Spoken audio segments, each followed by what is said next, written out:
सर्वांना क्रांतिकारी जय भीम, जय भारत. मी वैभव सदाफुले. आज या फेसबुक लाईव्ह मार्फत आपल्या सर्वांसमोर, जसं सध्या तुम्ही पाहत असाल की लोकशाहीचं प्रकरण सध्या खूप गाजतंय. लोकशाही संपुष्टात आली किंवा लोकशाही धोक्यात आहे, असे अनेक प्रश्न लोकशाहीवादी, समानता, माणुसकीला मानणाऱ्या लोकांच्या मनामध्ये निर्माण होत आहेत. तर त्या प्रत्येक प्रश्नांसंदर्भात आज चर्चा करण्याकरिता हा लाईव्ह मी करतोय. तर आपल्या सगळ्यांना मी विनंती करेल की जितकेही लोक या लाईव्हला कनेक्ट होतील त्यांनी आपलं आपलं मत या लाईव्हच्या कमेंट मार्फत मांडावं आणि त्या मतांवरती मी माझंही मत व्यक्त करण्याचा एक छोटासा प्रयत्न करेल आणि एक सोल्युशन आपण याच्यातून काढण्यात येईल की कशा प्रकारे लोकशाहीला आपण वाचवू शकतो. सगळ्यात पहिला प्रश्न निर्माण असा होतो की लोकशाही धोक्यात आहे का, आणि लोकशाही जर धोक्यात असेल तर लोकशाही धोक्यात कोणामुळे, या संदर्भात आपण या लाईव्हमध्ये बोलणार आहोत. व त्याच अगोदर जितके लोक आपण या लाईव्हला जॉईंट होत आहे त्यांना मी विनंती करेल की आपण जास्तीत जास्त ग्रुपमध्ये हा लाईव्ह व्हिडिओ आपण शेअर करावा, जेणेकरून आपले जास्तीत जास्त बांधव आपल्या लाईव्हला आपल्याला जोडतील व आपण योग्य त्यारीत्या या विषयावरती आपण चर्चा करू शकतो. तर सर्वप्रथम तर 26 नोव्हेंबर 1949, 2 वर्ष 11 महिने 18 दिवस, या इतक्या मोठ्या काळखंडानंतर विश्वरत्न परमपूज्य डॉक्टर बाबासाहेब आंबेडकर यांनी विश्वातील सर्वात मोठी लोकशाही म्हणून भारताची ओळख संपूर्ण विश्वात केली. आणि त्याचबरोबर ज्या दिवसापासून म्हणजे 26 जानेवारी 1950 तेव्हापासून भारत देश विश्वातला सगळ्यात ताकदवर देश म्हणून ओळखला गेला, कारण की भारतामधली लोकशाही जी होती ती विश्वामधली सर्वश्रेष्ठ होती.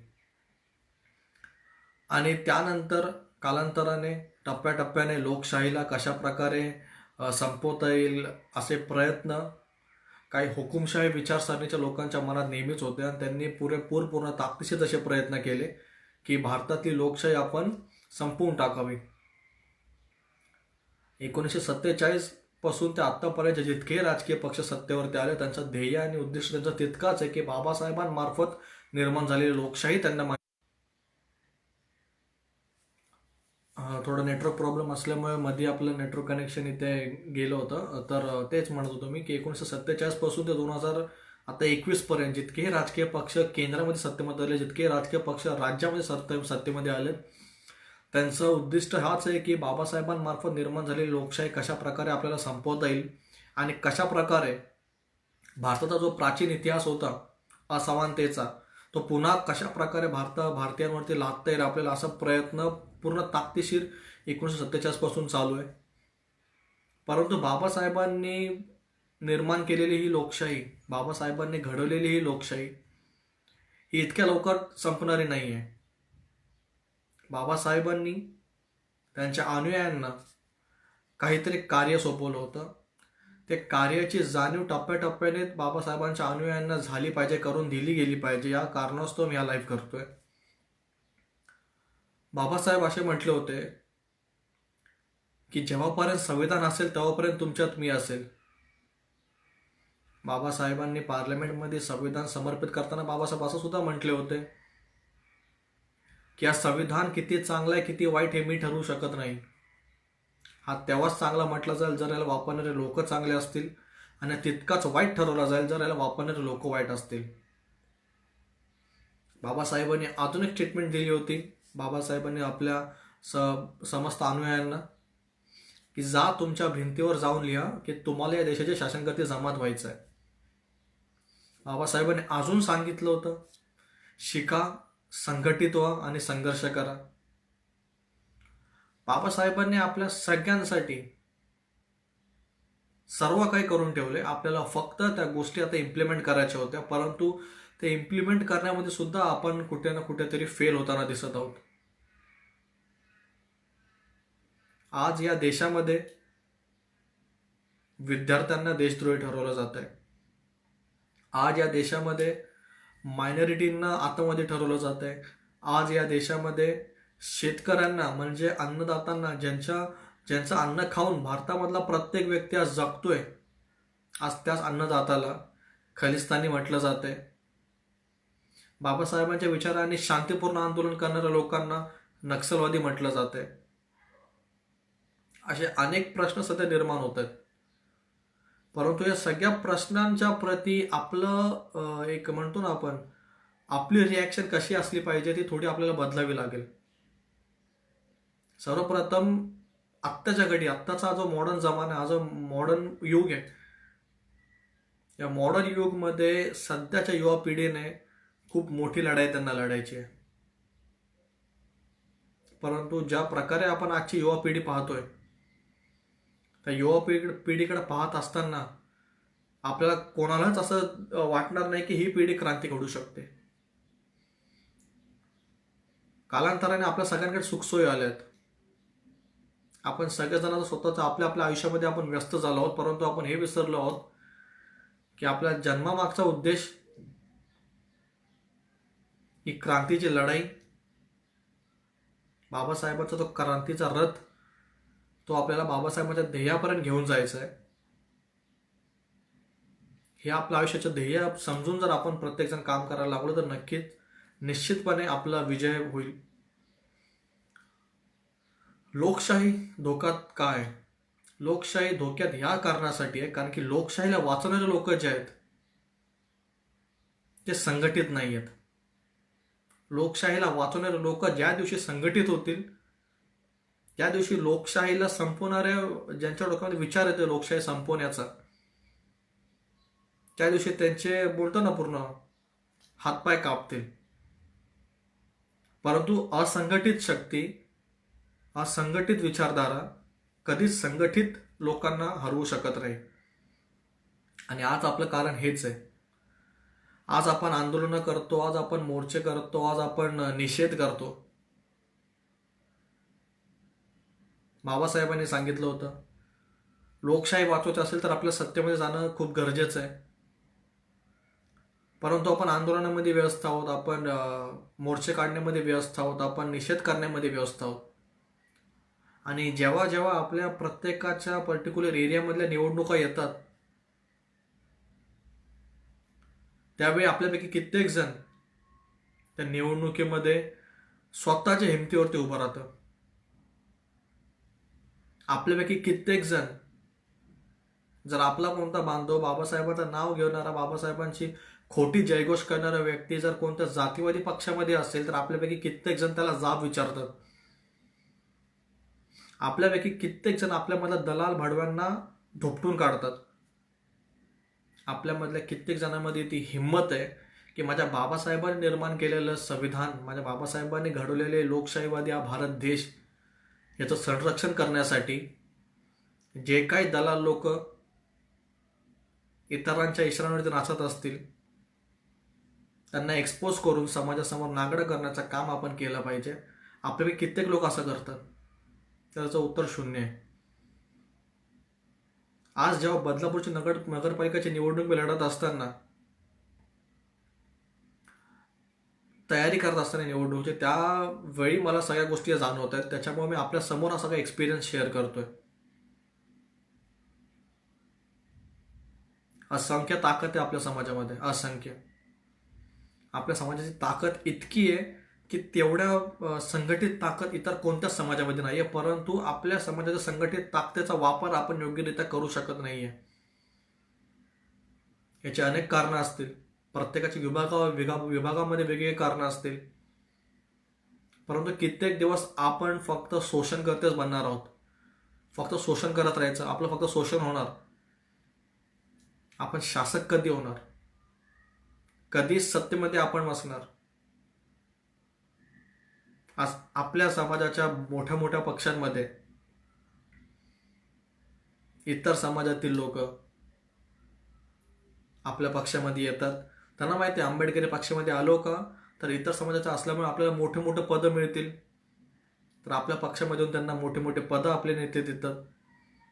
आपल्या नेत्यांनी त्यांना मोठे मोठे पदं दिल्यानंतर तो व्यक्ती, ज्याला आंबेडकरी मुवमेंटबद्दल, आंबेडकरी समाजाबद्दल काडी मात्र नॉलेज नसतो, तो आपल्या समाजामधल्या योग्य पद्धतीने कार्य करणाऱ्या व्यक्तीला कधीच समाजाच्या पक्षामध्ये सामावून घेत नाही.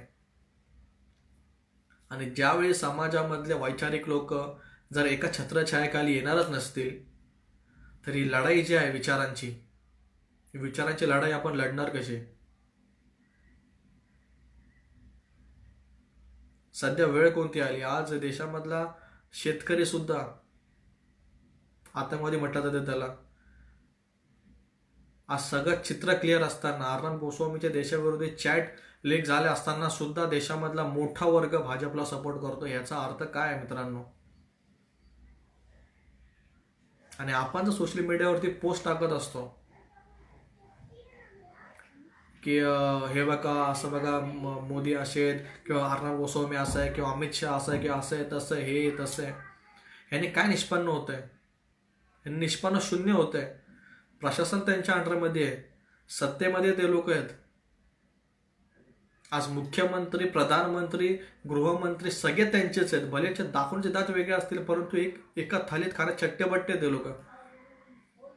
हे संघटितपणे आपल्या मेंदूचा पूर्णपणे ब्रेन वॉश करून हे लोक संघटितपणे आपल्या मेंदूसोबत योग्यरित्या खेळत आहेत, आणि आपल्याला ते कळत सुद्धा नाहीये.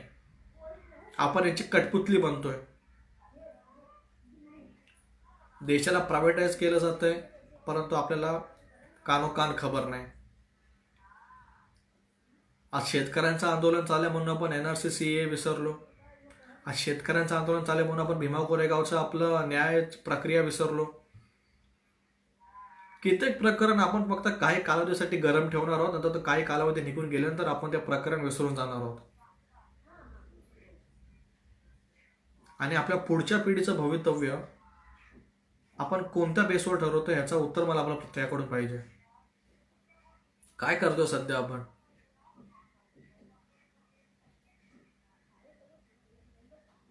आपण बाबासाहेबांचं जे काही इतका विचारांचा प्रचार प्रसार करत असतो संपूर्ण भारताभर, परंतु प्रचार आणि प्रसार तो योग्यरित्या होतोय का? तर माझ्या मते तो पूर्णतः नाही आहे. कारण की बाबासाहेबांचा विचार जो योग्यरित्या झाला असता तर सत्तेमध्ये बाबासाहेबांच्या विचारांचा अनुयायी बसला असता, मनोदय विचाराची पैदाइश नसता बसला. विभागामध्ये आज आपण आहोत. मला सांगा, आजच्या घडीला आपल्यापैकी कित्येक जण आपल्या आपल्या गावामध्ये, आपल्या आपल्या शहरामध्ये, नगरपालिका असो, ग्रामपंचायत असो, नगर परिषद असो, जे काही असो, आपल्यापैकी कित्येक जण स्वतःहून पुढाकार घेऊन निवडणुकी लढत आहे? उत्तर असेल शून्य. सोशल मीडियावरती आपण पूर्ण ताकद लावतो की बघा मी असं आहे, मी तसं आहे, मी हे येते. तुमचे बाबासाहेबांप्रती तुमच्या मनामधला खरा आदर, सन्मान, खरा प्रेम त्याच वेळी दिसून येईल ज्या दिवशी लोकशाही वाचवण्यासाठी तुम्ही निवडणुकीच्या रिंगणात उतराल. आणि जर तुम्ही घाबरले तर तुम्ही स्वतःला बाबासाहेबांचे अनुयायी म्हणून घ्यायचे पण आपले कोणाचे हे नाहीये. ही लढाई खूप मोठी आहे. विचारांची लढाई आहे, क्रांती प्रतिक्रांतीची लढाई आहे. या टप्प्यामध्ये जर आपण थोडेही कमी पडलो तर बाबासाहेबांनी घडवलेला हा समाज, बाबासाहेबांनी घडवलेला हा भारत देश हा खूप चुकीच्या वाटचालीकडे चाललाय. हे विषय ज्या आपण आज या लाईव्ह मध्ये बोलतोय खरंच खूप महत्त्वपूर्ण आहेत. मी अनेकदा प्रयत्न केले की माझ्या समाजापर्यंत मी कोणत्या ना कोणत्या तरी पक्षामार्फत पोहोचावं. माझं ध्येय उद्दिष्ट कोणत्या पक्षासाठी काम करणं नाही. माझं ध्येय क्लिअर आहे. माझं ध्येय इतकंच आहे की मला माझ्या समाजासमोर या गोष्टींसोबत, या गोष्टींवरती, या विषयांवरती चर्चा करायची. हीच अपेक्षा मला माझ्या नेत्यांकडून पण आहे की समाजातील नेते ह्या मुख्य विषयांवरती समाजासोबत चर्चा करतील. कारण आपण सगळेजण फक्त वाट पाहतोय की जेव्हा होईल तेव्हा आपण काहीतरी करू. वेळ निघून जाईल. ज्या प्रकारे शेतकरी आंदोलन आज दाबलं जात आहे, पुढचं भवितव्य खरंच खूप धोक्यात आहे. इतकंच मी आपल्या प्रत्येकाला या व्हिडिओमार्फत सांगण्याचा प्रयत्न करेन. आपले जर काही प्रश्न असतील तर आपण ते प्रश्न या कमेंट सेक्शन मार्फत आपण मांडू शकता. आपल्या प्रश्नांचं उत्तर देण्याचा मी नक्कीच प्रयत्न करेन.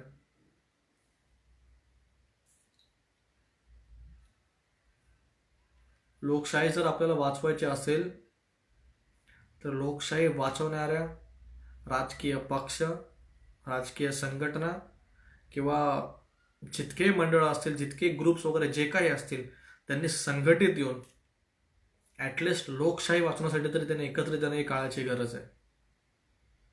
अन्यथा लोकशाही संपल्यानंतर जर तुम्ही आंदोलन मोर्चे करण्याचा विचार करत असाल तर ज्या प्रकारे शेतकरी आंदोलनास दाबले गेले त्याच प्रकारे पुढचं भविष्यामध्ये आपले आंदोलन दाबलं जाईल. आज देशामधला सर्वात शक्तिशाली समाज जर आपण म्हणायला गेलं, सर्वात बलवान समाज जर आपण म्हणायला गेलं तर तो शीख समाज आहे.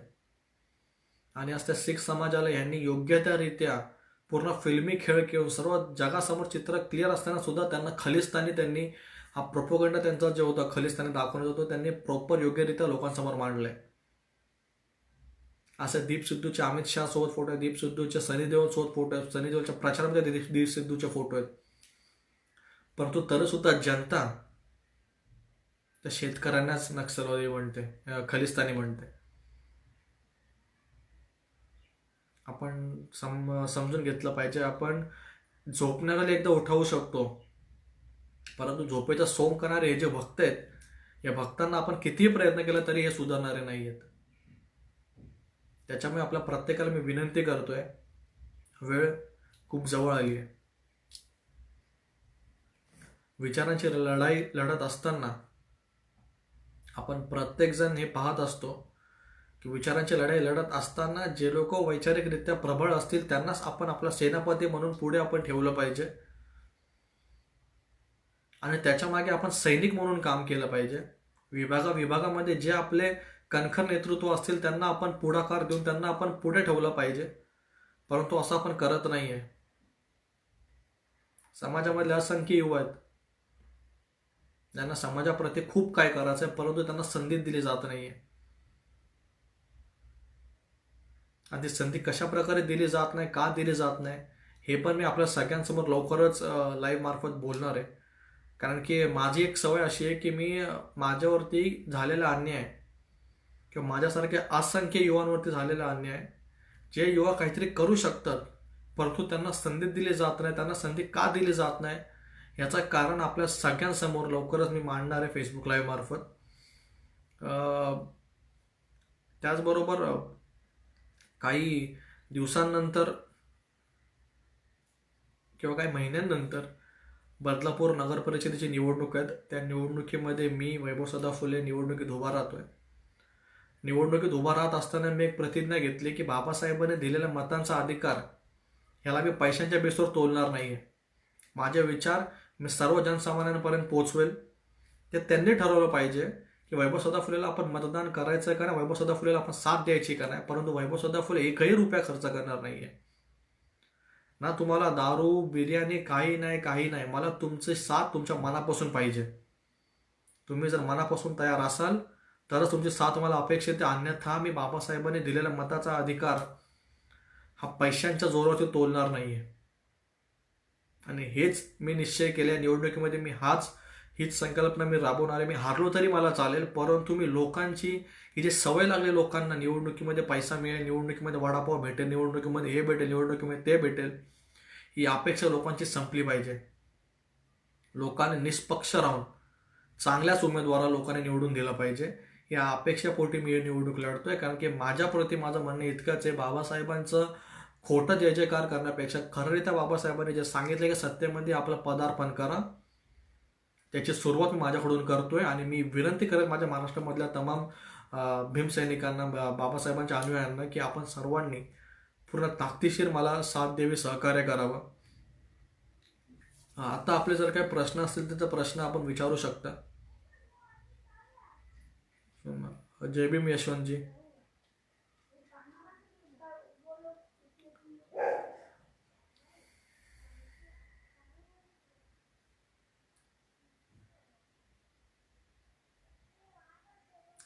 आपले जर काही प्रश्न असतील तर आपण या विषयासंदर्भातले प्रश्न विचारू शकता. त्या प्रश्नांचं उत्तर मी नक्कीच देण्याचा प्रयत्न करेन.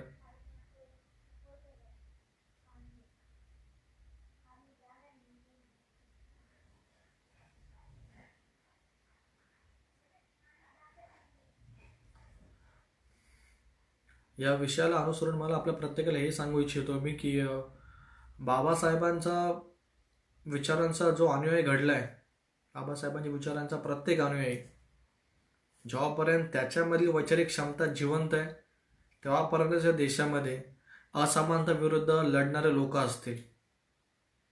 अन्यथा जर बाबासाहेबांच्या विचारांचा समाज जर असंच असंघटित होत गेला तर भविष्यामध्ये अन्याय होणाऱ्याचे प्रमाण खूप वाढत जातील आणि त्या अन्यायाविरुद्ध लढणारा कोणी नसेल.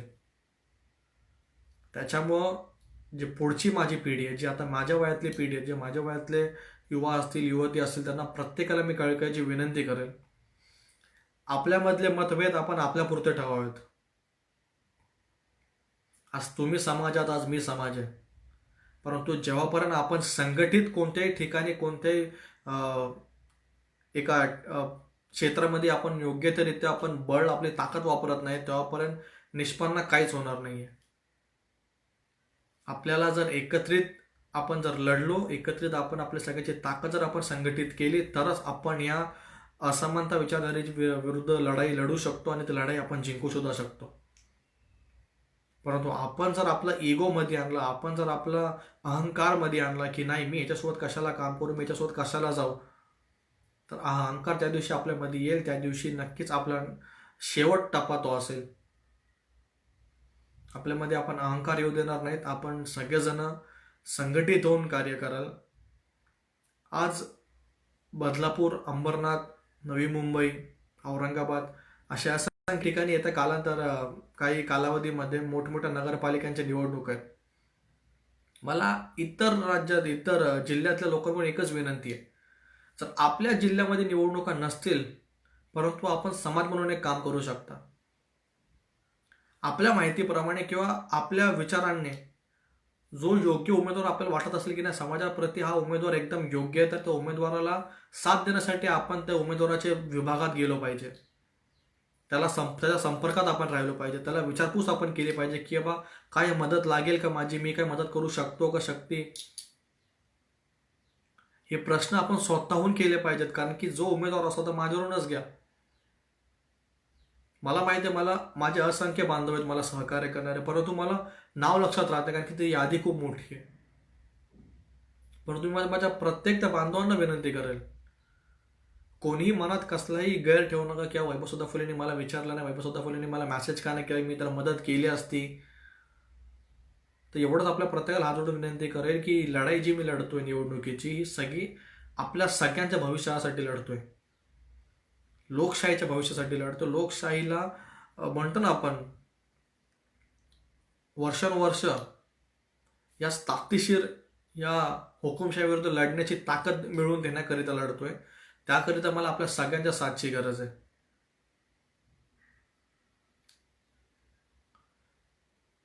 जास्त वेळ मला आपल्या सगळ्यांसमोर आता या लाईव्ह मार्फत यायला मिळत नाही, म्हणून मी जितकाही मला वेळ भेटेल थोडाफारसा थोडा वेळ मी आपल्या सगळ्यांसोबत चर्चा करून घालवण्याचा प्रयत्न करतो, चर्चा करून आपल्या सगळ्यांचे विचार ऐकण्याचा प्रयत्न करतो. आपले जे काय आयडियाज असेल की निवडणुकीमध्ये वैभव जे आपण असं केलं तर नक्कीच आपण जिंकू शकतो, तर तुमचे प्रत्येकाचे आयडियाज मला हवेत. तुमच्या प्रत्येकाच्या ताकद जर मला मिळाली तर नक्कीच बाबासाहेबांचा विचारांचा ध्वज बदलापूरच्या नगरपरिषदेवरती आपण फडकवल्याशिवाय राहणार नाही. हे शब्द माझे आहे आज तुम्हाला. परंतु आपल्या प्रत्येकाची साथ, आपण प्रत्येकजण कशा प्रकारे मला साथ सहयोग देऊ शकता, आपण प्रत्येकजण कशा प्रकारे मला सहकार्य करू शकता, हे आपण प्रत्येकाने जर मला मेसेज मार्फत किंवा इथं कमेंट मार्फत कसे कळवलं तर मी नक्कीच त्या गोष्टींवरती पुढे अंमलात आणण्याचा विचार करेन.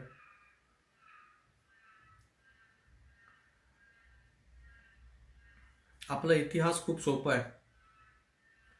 तथागत बुद्धांचा मानवतावादी विचारसरणी जिवंत ठेवण्यासाठी सम्राट अशोकांनी शासनकर्ते जमात जे त्यांनी निर्माण केले होते, शासक होते, ते विश्वातले सम्राट होते.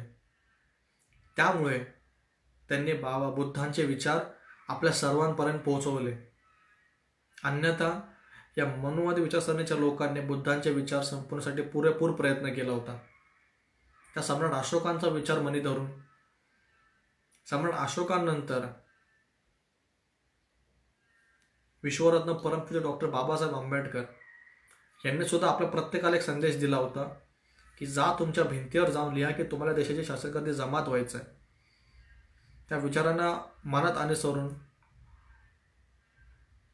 मी हे सगळे पाऊल पुढे टाकतो. आणि आपले हे पाऊल पुढे टाकत असताना मला आपल्या प्रत्येकाकडून हीच अपेक्षा आहे की आपण प्रत्येकजण पूर्ण ताकदीने मला साथ द्याल, पूर्ण ताकदीने मला सपोर्ट कराल. आपले जे काही प्रश्न असतील ते प्रश्न आपण आता विचारावे हीच विनंती मी करतो.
इथं नरेंद्र रामटेके सरांनी इथे कमेंट केली की लोकशाही धोक्यात आणणारे खरे मनुवादी आहेत, त्यांच्या विरुद्ध आंदोलन करणे काळाची गरज आहे आणि त्यासाठी इंटलेक्च्युअल समाज निर्माण होणे आवश्यक आहे.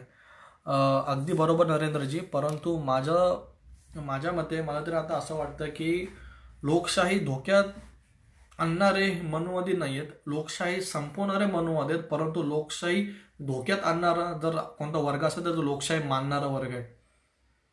कारण की लोकशाही मानणाऱ्या वर्गाने जर योग्यरित्या प्रयत्न केले असते, स्वतःचे हेवेदेवे इगो सगळं बाजूला सारून जर त्यांनी संघटित होऊन जर प्रयत्न केला असता तर लोकशाही कधीच धोक्यात आली नसती. आणि नक्कीच इंटेलेक्च्युअल समाज निर्माण होणं खूप काळाची गरज आहे. समाज संघटित आहे का? नाही, समाज संघटित नाही. समाज बिलकुल संघटित नाही आहे. समाजाला खरं तर कसं आहे की समाजाला एक हे लागतं, काहीतरी कारण लागतं, त्याशिवाय समाज संघटित होत नाही. जेव्हा कुठेही काही अन्याचार झाला किंवा कुठे काही म्हणतो ना आपण हत्याकांड झाली किंवा काय झालं तर त्याच वेळी समाज फक्त एकत्रित येतो. त्यानंतर जेव्हा खरी वेळ असते की समाजाने त्यांची संघटित ताकद ही निवडणुकीत दाखवावी, त्यावेळी समाज आपला संघटित नसतो. बोधिसत्व बाबासाहेब यांच्या मुख्य संदेश लोक विसरले, शिका, संघटित आणि संघर्ष करा. अगदी बरोबर नरेंद्रजी.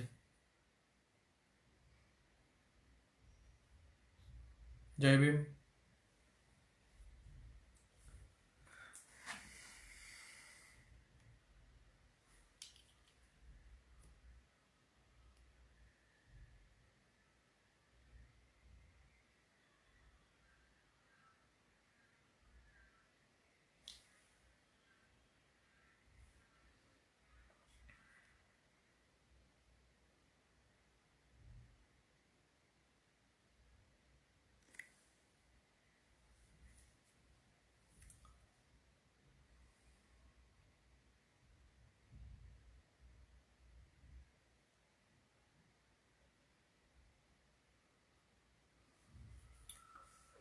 तर ठीक आहे, आपण आता हा लाईव्ह आपण आता इथं समाप्त करूयात. आपण सगळ्या जितक्या लोकांनी या लाईव्हमध्ये मला पूर्ण वेळ ऐकलं तर सगळ्यांचा मनपूर्वक आभार. आणि जितके लोक पुढे हा लाईव्ह बघतील त्यांना मी हीच विनंती करेल की समाजाने योग्य विषय जर कुठे चालू असेल तर ते तुमचं फेसबुक लाईव्ह असो, यूट्यूब असो, कुठे काही असो, तर त्या योग्य जर महत्त्वपूर्ण विषय असतील त्या विषयासाठी आपल्याला जर वेळ द्यायचा वेळ दिला पाहिजे. आणि जर वेळ देता येत नसेल तर बाबासाहेबांचा अनुयायी म्हणून घ्यायला आपण स्वतःनी खरंच 100 विचार केला पाहिजे. कारण की बाबासाहेबांचं विचार ऐकण्याकरिता आपल्याकडे जर वेळ नसतील तर नक्कीच त्या गोष्टी खूप घातक ठरतील. आणि याच गोष्टी करता लोकशाहीला घातक आहेत. कारण की आपण एक कन्क्लुजनवरती येत नाही की आपल्याला एक्झॅक्टली काय करायचं आहे. आपल्या प्रत्येकाला खूप काय करायचं आहे, परंतु एक्झॅक्टली संघटितून आपल्याला काय करायचं हे आपल्या कोणालाच कळणं. त्या कारणास्तव लोकशाही आज धोक्यात आहे. लोकशाहीला जर वाचवायचं असेल, लोकशाहीला जर आपल्याला टिकवायचं असेल तर सर्व लोकशाहीवादी संघटनांनी एकत्रित येणे ही काळाची गरज आहे. आणि आपण प्रत्येकजण एकत्रित याल, संघटित व्हाल हीच अपेक्षा करतो. आणि सगळ्यांची आता मी रजा घेतो. जय भारत, जय संविधान.